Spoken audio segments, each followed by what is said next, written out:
नमस्कार, स्वागत है आप सभी का। मैं हूं आपके साथ कुमार कृणाल धीरज और आप देख रहे हैं मुद्दा में आज बात योगी के मास्टर प्लान की।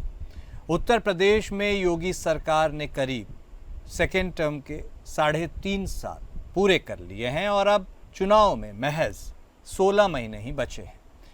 ऐसे में जीत की हैट्रिक लगाने के लिए योगी सरकार ने चुनावी मास्टर प्लान तैयार कर लिया है, जिसमें कई महत्वपूर्ण घोषणाएं और योजनाएं शामिल हैं।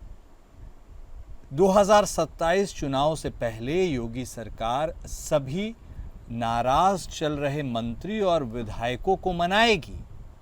इनके साथ ही सरकार कानून व्यवस्था को मजबूत बनाने के लिए काम करेगी, जो 2022 के चुनाव में बीजेपी का एक प्रमुख मुद्दा था। गाजीपुर में पुलिस कस्टडी में हुई मौत जैसे मामलों को रोकने के लिए सरकार को कानून व्यवस्था के मोर्चे पर काम करना होगा। वहीं योगी सरकार 2026 का बजट चुनावी होगा, जिसमें महिलाओं, किसानों, नौजवानों और पिछड़े वर्ग के लिए बड़ी घोषणाएं हो सकती हैं। सरकार मध्य प्रदेश की तरह लाडली बहन योजना लागू करने का इसके ऊपर दबाव है, लेकिन योगी इससे अलग भी कोई योजना लागू कर सकते हैं। योगी सरकार कर्मचारियों के लिए कई घोषणाएं कर सकती हैं, जैसे कि आउटसोर्सिंग भर्ती में SC, ST और OBC को आरक्षण देना और उन्हें EPF, ESI और प्रसूति छुट्टी जैसी सुविधाएं देना। योगी सरकार गांवों को बदलने के लिए एक मास्टर प्लान तैयार कर रही है, जिसमें गौशालाओं को ग्रामीण विकास से जोड़ने की विशेष योजना है।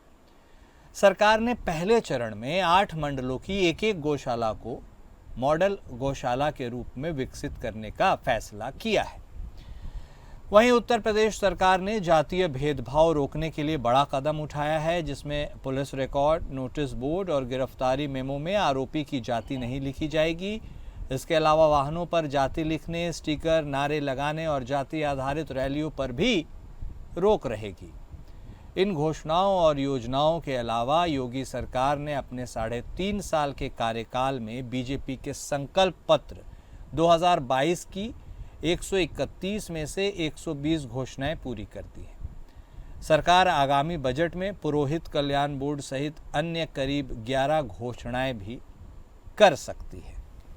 तो यदि कुल मिलाकर बात की जाए तो मुख्यमंत्री योगी आदित्यनाथ का यह चुनावी मास्टर प्लान लगभग तैयार है। अमली जामा पहनाने का बस इसमें कार्य बाकी रह गया है।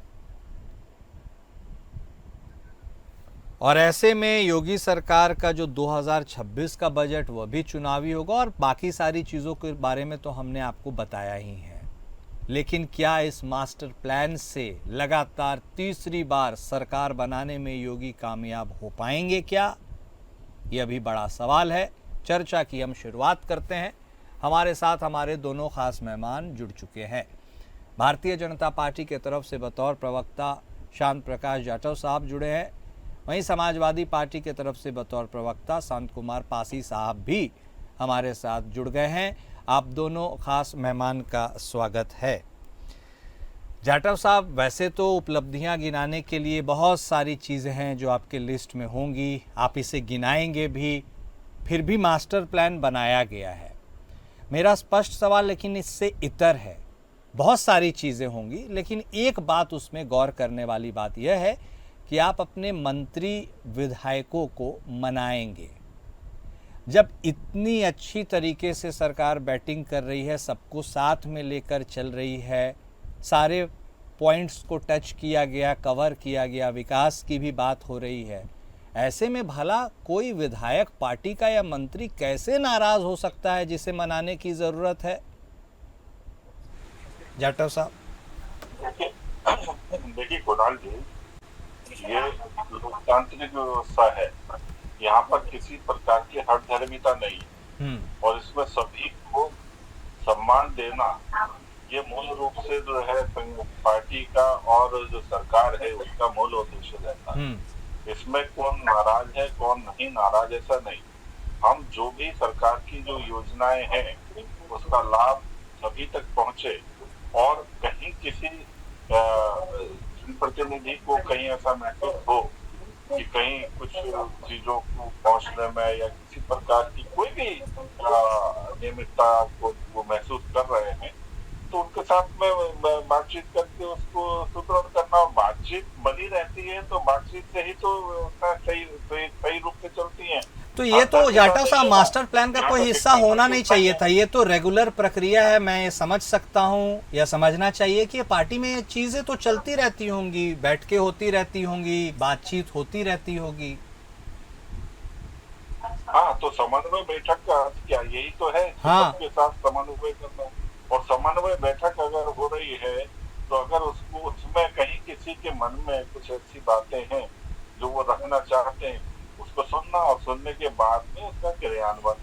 तो ये सब चीजें तो चलेगी इसमें। तो ये ऐसा नहीं है कि कोई रूठ रहा है, पार्टी छोड़ करके जा रहा है। सब लोग पार्टी के साथ में है, फिलॉसफी के साथ में भाजपा का जो विचार है उसके साथ में है।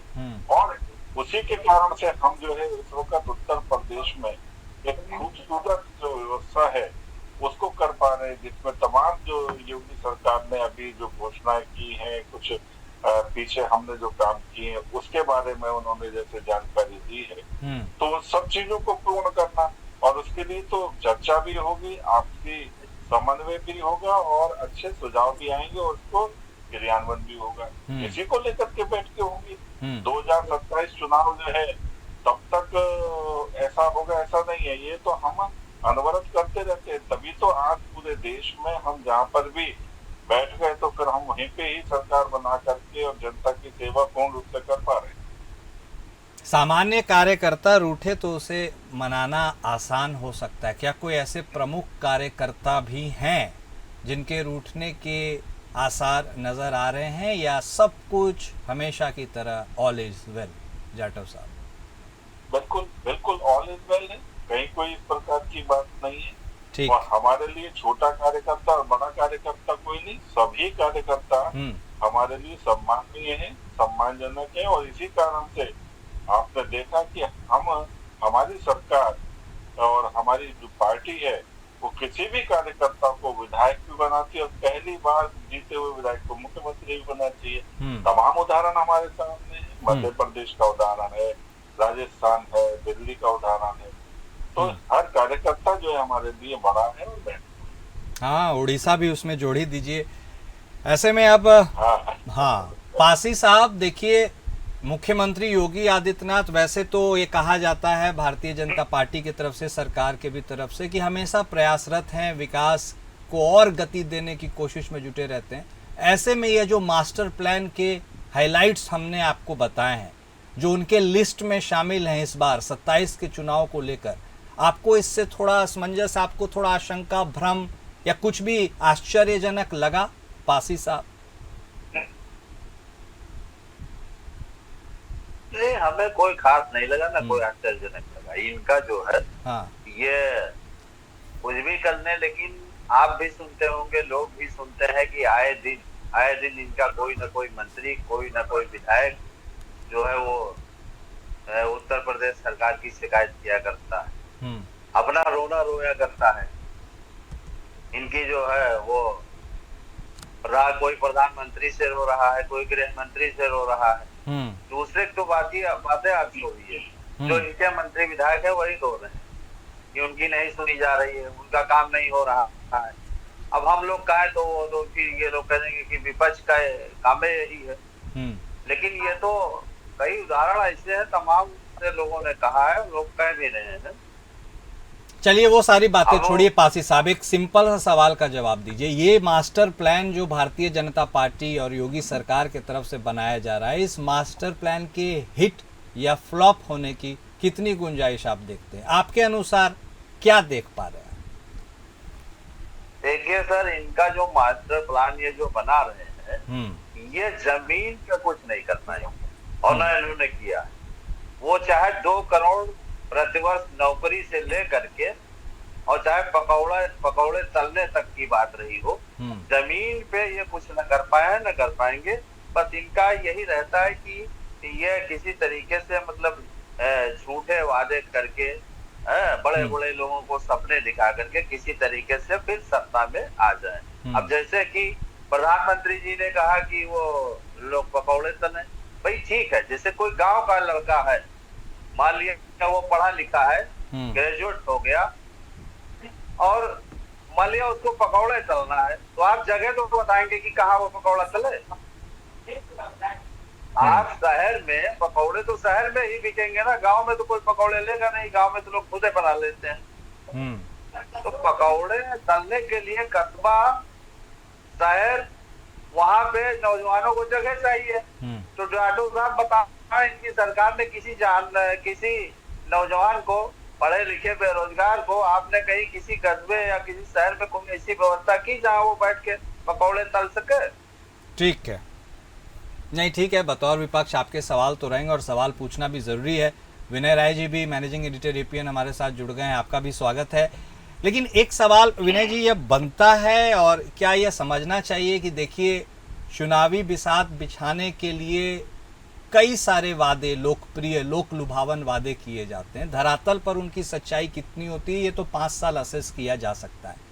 लेकिन ऐसे में चूंकि योगी सरकार हमेशा से यह बात कहती आई है कि हम 24/7 तत्पर हैं कार्य करने के लिए, ऐसे में ये सारे लिस्ट में, फहरिस्त में जो चीज़ें शामिल की गई हैं, ये उसको चुनाव में हिट साबित करेगी या फिर इसके अन्य दृष्टिकोण या अन्य पहलू जिसके ऊपर विपक्ष इशारा करता है उसका भी प्रभाव दिखेगा, यानी सरकार कुछ नहीं कर रही है, ऐसा भी कोई एस्पेक्ट आ सकता है? हाँ, देखिए कोई भी सरकार जो चुनी जाती है अपने हिसाब से वो जनता के वेलफेयर के लिए काम करती है। तो कोई भी पार्टी ये नहीं चाहेगी वो सत्ता में ना आने पाए, वो यही चाहती है अगर एक बार हम सत्ता में आए दोबारा हम सत्ता में कैसे आए, कैसे हम जनता के लिए बेहतर से बेहतर काम करके हम डिलीवर कर सकें जिससे जनता का विश्वास उसके ऊपर हासिल हो। तो इसलिए कोई भी सरकार ये अपने मन से थोड़ी सोचती है कि हम अपराध बढ़ा दें, हम कानून व्यवस्था चौपट कर दें, हम विकास के कोई काम न करें। हर सरकार अपने बुद्धि विवेक से, अपनी ऊर्जा के हिसाब से भरपूर काम करती है। अब उस पर जनता का मूल्यांकन है, कब जनता किस मुद्दे पर ज्यादा लुभ जाए और उस हिसाब से अपना मतदान कर दे। अगर हम केवल अखिलेश यादव की सरकार की हम बात कर लें तो अखिलेश यादव ने अपने तरफ से कोई कमी नहीं की। उन्होंने एक्सप्रेसवे भी बनाया, उन्होंने लखनऊ के अंदर इकाना स्टेडियम भी बनाया, मेदांता भी लेकर आए, संस्कृति विद्यालय भी लेकर आए, तमाम योजनाएं लेकर आए, लेकिन उसके आधार पर जनता का मतदान तो नहीं हुआ। तो जनता कहाँ बहुमत की सरकार से सीधे 50 के पीछे लेकर आई। और योगी जी की जो सत्ता आई, पहली बार जो सत्ता मिली 2017 में, योगी जी के नाम पर नहीं मिली थी, वो भारतीय जनता पार्टी के नाम पर मिली थी। बिल्कुल उस समय 325 के आसपास हम थे। लेकिन जब जिसको डबल इंजन की सरकार, योगी और मोदी की सरकार कहते हैं, उनके अंदर में चुनाव हुआ तो रेशियो कुछ कम हो गया, अखिलेश यादव की संख्या बढ़ गई। तो ये मूल्यांकन करना पॉलिटिकल पार्टी का कर्तव्य है कि कब कौन सा मुद्दा जनता के समझ में आ रहा है। और इसीलिए कहते हैं राजनीतिक दल जो होते हैं हर दिन कुआं खोदते हैं, हर दिन पानी पीते हैं। उनका कोई ऐसा जॉब प्रोफाइल नहीं है कि एक बार बहुमत पा गए तो आप निश्चिंत हो जाएंगे। क्षण क्षण उनका मूल्यांकन होता है। जिला पंचायत का चुनाव होगा, टाउनिया का चुनाव होगा, प्रधान का चुनाव होता है, उस तक में समीकरण बदलने लगते हैं। अब विधानसभा का चुनाव आपके सामने है। अब ये देखना है कि जनता को चाहिए क्या है। जनता अगर बेरोजगारी के मुद्दे को लेकर चलना चाहती है तो आप बेरोजगारी को कैसे एड्रेस करेंगे, जो वर्तमान की सरकार नहीं कर पा रही है। अगर कानून व्यवस्था अगर मुख्य समस्या तो उसको कैसे आप एड्रेस करेंगे। सबसे बड़ी चीज है जनता के मन में बैठने के लिए जो मुद्दे हैं उस पर कैसे राजनीतिक पार्टियां काम करती हैं, कैसे सोशल इंजीनियरिंग करके, क्योंकि जातिगत मुद्दा बहुत बड़ा मुद्दा है हर चुनाव का। तो कैसे आप जाति समीकरण बैठा करके आप सभी कास्ट को एड्रेस करते हो, टिकटों का बंटवारा करते हैं, टिकट सही जगह पे सही लोगों को देते हैं। तो हर समीकरण जब एक साथ सदेगा तब जाकर चुनावी सफलता होती है। और देखिए क्या विडंबना है कि जातीय समीकरण साधने की आप बात कर रहे हैं और इस बार जाति को ही किनारे करने के लिए तमाम प्रयास किए जा रहे हैं। सफल होगा ये? नहीं, जाति को तो केवल आपने एक कोर्ट का डायरेक्शन आया उस बेसिस पे केवल एफआईआर में आप कह रहे नहीं लिखा जाएगा। जो गाड़ियों पे लिख देते थे पीछे जाति संबोधन, उसको लिखने के लिए कोर्ट ने मना किया है। लेकिन आप अभी भी मान के चलिए कि जब टिकट बटेगा उसमें स्पष्ट आपको पता चलेगा कि किस बिरादरी को कितने टिकट मिले। जैसे अखिलेश यादव का एक पैमाना सेट है कि वो एमवाई फैक्टर जिसके लिए जाने जाते हैं, इस बार की विधानसभा में मिनिमम यादव मिनिमम माइनॉरिटी को टिकट देने वाले हैं वो। तुमको ये पता है कि दोनों वोट बैंक उनके साथ है। हम अदर कास्ट को अगर अपने साथ मिलाएंगे तो शायद जीत का हमारा जो अंतर है ठीक हो जाए। भारतीय जनता पार्टी को पीडीए की कार्ड ढूंढनी है तो आप देखिएगा जब टिकट बटेगा तो पूरा जातिगत समीकरण खुलकर सामने आएगा और जातिगत समीकरण पे ही टिकट बटेगा। और बात चाहे कितनी भी की जाए लेकिन प्रैक्टिकल इससे थोड़ा अलग होता है, ये बात सही कहा आपने, और यह होता आया है और होता भी रहेगा। जाटव साहब, एक अहम सवाल यह भी आपसे बनता है कि देखिए अब मोटा मोटी 16 महीने का वक्त बचा है उस लिटमस टेस्ट के लिए, आप जिसके लिए तैयारी कर रहे हैं। ऐसे में मेरा स्पष्ट मानना है कानून व्यवस्था जिसकी आप लगातार बैटिंग करते हैं कि बहुत बेहतरीन है, उसी में एक दाग सा लगता नजर आता है जब बातें कस्टोडियल डेथ की तरफ जाती है, जो सरकार को लाखों सवालों का सामना करने के लिए भी मजबूर करती है। उसे एड्रेस करना भी बहुत जरूरी है। जाटव साहब, देखिए, लॉ एंड ऑर्डर जो है जिस तरीके से पिछले दो हमारे जो टेन्योर के बीच में सुधार हुआ है, सही मायने में वो बहुत बेहतरीन है। प्रदेश की जनता है वो सुकून में है, और इवन आप ये समझें कि ग्रामीण क्षेत्रों में जहाँ पर अंधेरा होने के बाद में लोग नहीं निकल पाते थे, आज वहाँ पर रात में 12 बजे 1 बजे भी महिलाएं जो है वो स्कूटी पर घूमती हुई नजर आती है, बिल्कुल जो ग्रामीण क्षेत्र है। तो दहशत मतलब कंट्रोल तो है, ये नहीं है कि जो है ना जो बदमाश है, माफिया है और तमाम तरीके के समाजवादी पार्टी के समय में जिस तरीके से गुंडा जो है गर्दी हुआ करती थी उससे लोगों को ले जाते। अब कहीं कस्टोडियल डेथ का जो विषय आपने कहा दुर्भाग्यपूर्ण है। अगर इस प्रकार की कुछ घटना होती है तो मैं समझता हूँ कि ये नहीं होनी चाहिए, और उसकी जवाबदेही भी सरकार की है। अगर हम बेहतरीन काम कर रहे हैं तो कहीं कोई गलती जो है प्रशासनिक अधिकारियों से होती है तो उसकी भी जवाबदेही होगी। इसमें ये नहीं है कि उसको लीपापोती करके उसको बख्शा जाएगा, उसके खिलाफ सख्त से सख्त कार्रवाई होती भी है, और अभी भी जो घटनाएं हुई है उस पर जो है सख्त सरकार की तरफ से स्टेप उठाया जा रहा है। तो कहीं भी कोई लचरता नहीं है, किसी को किसी की जाति या धर्म देख करके, टोपी देख करके उसको छूट दे दें अपराध करने की, ऐसा नहीं है। उत्तर प्रदेश बहुत बेहतरीन तरीके से लॉ एंड ऑर्डर के लिए मैं समझता हूँ कि आज के समय में अपनी एक पहचान बना रहा है, और यही कारण है कि बाहर से जो लोग हैं वो उत्तर प्रदेश में निवेश करने के लिए आ रहे हैं, और हम जो पहले जिस स्थिति में थे, आर्थिक स्थिति में, उससे बहुत बेहतर पोजीशन में इस वक्त में है। डेवलपमेंट हो रहा है, लोगों के लिए रोजगार के बहुत अवसर बन रहे हैं, और उसी चीज को देख करके मैं बहुत पूरी तरीके से आश्वस्त हूँ कि हम 2027 में अच्छे बहुमत से सरकार बनेगी। ठीक है पासी साहब, जिस लॉ एंड ऑर्डर को लेकर के लगातार बात होती है, उसी लॉ एंड ऑर्डर में सबसे ज्यादा आरोप आपकी पूर्ववर्ती सरकारों पर लगे। अब ऐसे में स्वाभाविक सी बात है, एक लंबा सूखा आपके लिए भी हो गया है, तो आपको लगता है इस लॉ एंड ऑर्डर और अन्य मुद्दे जिसके बारे में हमने आपको बताया, भारतीय जनता पार्टी की आगामी बनने वाली सरकार की संभावनाओं को बढ़ाते हैं, घटाते हैं, और आपकी संभावनाएं क्या बोलती हैं? देखिए सर, जहां तक बात लॉ एंड ऑर्डर की है, तो ये तो सारी चीजें जो है समाजवादी पार्टी पे थोपते हैं, बीजेपी के लोग कांग्रेस पे थोपते हैं। अब आप खुद सोच लीजिए कि जब राजधानी में बदमाश पुलिस के ऊपर गोली चलाता है तो इनका लॉ एंड ऑर्डर कहाँ ठीक है। दूसरी चीज रोजगार के विषय में ये कुछ भी कहा, लेकिन लॉ एंड ऑर्डर इनका कहीं नहीं ठीक है। आए दिन आप लोग दिखाते हैं, मैं आप तो आपके चैनलों पे ही देखते हैं, और आप लोग भी देख रहे होंगे कि भी घटनाएं कहाँ हर जगह घटनाएं घटती है, चाहे जहाँ हो। तो अगर इनका लॉ एंड ऑर्डर ठीक होता तो ये घटनाएं क्यों होती। दूसरी चीज, ये हम लोग नहीं कह रहे हैं, रोजगार के मामले पे हमारे प्रधानमंत्री जी खुद सीना ठोक कर कहते हैं कि मैं 80 करोड़ 1,35,000 को मुफ्त राशन देता हूँ। तो मेरा कहना ये है कि अगर लोगों को रोजगार मिला और रोजगार लोगों को मिल गया, लोग रोजगार से जुड़ गए, तो फिर ये 80 करोड़ 1,35,000 जो मुफ्त का राशन ले रहे हैं, ये कौन लोग। अगर सारे लोग रोजगार से जुड़ गए तो मैं भाजपा की सरकार से ये जानना चाहता हूँ कि आखिर ये कौन लोग हैं। ये जिनको रोजगार मिल गया वो गल्ला ले रहे हैं, या ये किसान ले रहे हैं, या ये बेरोजगार ले रहे हैं, या ये मजदूर ले रहे हैं, ये कौन से लोग ये मुफ्त का राशन ले रहे हैं। ठीक बात है, मेरा कहना इतना है, हाँ, जाटो साहब से भी और जाटो साहब की सरकार से भी हाँ ठीक है, जाटव साहब उत्तर देने के लिए भी तैयार हो गए हैं। थोड़ा एक छोटा सा उनसे स्पेशल कमेंट ले लेते हैं, फिर विनय जी के पास जाते हैं। बोलिए जाटव साहब। देखिए कुणाली, आमतौर पर ये जो विपक्ष है वो इस 80 करोड़ लोगों को जो मुफ्त अनाज दिया जा रहा है उस पर हमेशा प्रश्न उठाते हैं। इनफैक्ट क्या है कि हमारा देश जो है प्रगति कर रहा है, और चूंकि प्रगति कर रहा है तो उसमें लोगों को रोजगार मुहैया भी हो रही है। काफी लोग ऐसे भी हैं जिनके पास में एक गारंटेड जो व्यवस्था नहीं बन पाती है, जैसे बुजुर्ग लोग हैं उनके पास में व्यवस्था जो है भोजन की कई मरतबा रह जाती है। पर मैं 2007 का ही उदाहरण देता हूँ। उस वक्त में मैं एक गांव गया, वहां पर 7 लोगों ने एक परिवार में आत्महत्या की, और 3 साल के बच्चे का भी जब उसकी पोस्टमार्टम रिपोर्ट देखी गई तो उसके पेट में एक दाना अन्न नहीं था।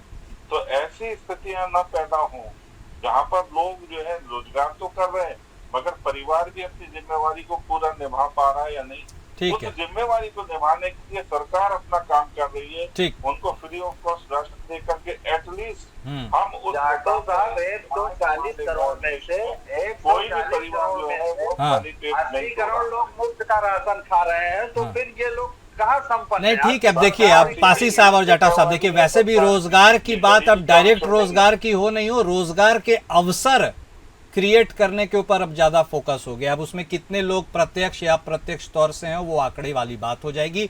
लेकिन विनय जी, एक सवाल यह भी बनता है कि अब देखिए मध्य प्रदेश की तरह लाडली बहन योजना लागू हो ना हो, लेकिन 2026 का जो बजट है वो चुनावी बजट होगा, और वही पॉपुलर नेम्स, महिलाएं, किसान, नौजवान, उनके लिए संभावनाएं, इसी के इर्द गिर्द पूरा का पूरा खेल होगा।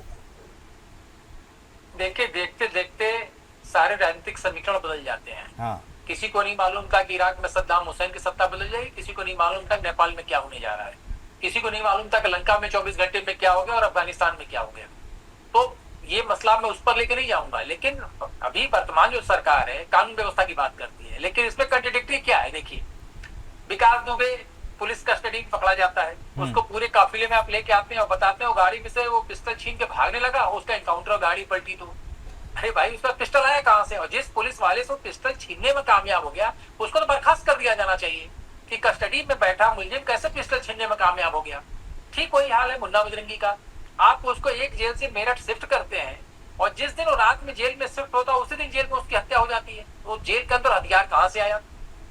ये तो सबसे बड़ा सवाल है ना। तीसरी चीज, अभी देखिए हालिया घटना अतीक अहमद और अशरफ की, एक कस्टडी के अंदर पूर्व सांसद, पूर्व विधायक बंधे हैं, पूरी पुलिस कस्टडी में आ रहा है, उसमें से 2 उचक्के अपराधी आते हैं, गोली मारते हैं और नारे कुछ लगाते हैं, काम खत्म। तो अगर आप सरकार ये मानती है कि जो अपराधी थे उनको मिट्टी में मिलाने का ही प्रयोजन था तो बात अलग है, लेकिन अगर आप ये कहते हैं नहीं नहीं ये जो अपराधी थे उनको दंड देंगे तो बड़ा हास्यास्पद हो जाता है कि इतनी बड़ी पुलिस कस्टडी के अंदर काम हुआ कैसे, और जो लोग उसमें थे उनके खिलाफ आपने कार्रवाई क्या की।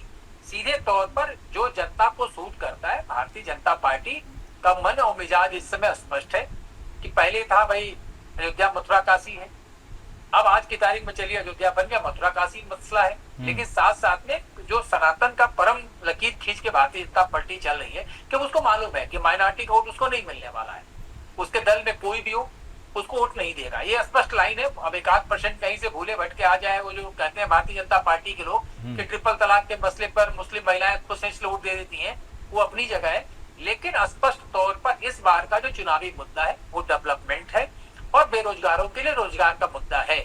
लेकिन राजनीति हमेशा मुद्दों से हटकर कई बार संभावनाओं के साथ साथ इमोशनल ग्राउंड पे चला जाता है। अब देखिए आ रहा है करीब चुनाव, उस समय क्या मुद्दा बनता है? हम उस समय हिंदुत्व के नाम पर वोट डालते हैं कि डेवलपमेंट के नाम पर वोट डालते हैं कि आशा की किरण के नाम पर वोट डालते हैं? ठीक बात है। और क्या फिर वही नैरेटिव वाली कहानी कुछ ऐसी चल जाए जिसमें तमाम अन्य मुद्दे गौण हो जाए? ये भी वक्त तय करेगा। बहुत शुक्रिया आप सभी खास मेहमान का वक्त निकालने के लिए, इस चर्चा में शामिल होने के लिए। मुद्दा में आज बस इतना ही। नमस्कार।